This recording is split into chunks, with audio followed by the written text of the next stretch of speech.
Hello there, my name is Jakub and today I will show you how to level the bed in the 3D printing machine using a dial indicator. A dial indicator is a tool that can measure distances with a precision of few microns. We will mount the indicator to the carriage and then move the carriage around different places of the XY plane to adjust the bed screws. For my printer I have designed an adapter which you can find on Thingiverse. The link is in the description. Once the dial indicator is fixed to the carriage, we move the carriage to the center of the bed. We set the indicator to 0 and move to the first corner. If the dial shows something else than 0, then we use the screw to go as close to 0 as possible. Then we move to the next corner. I usually go for the opposite one.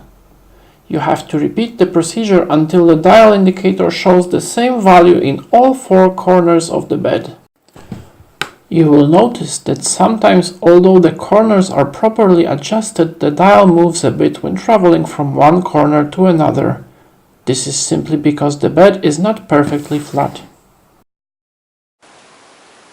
Now that the printer bed is set, all you have to do is start printing.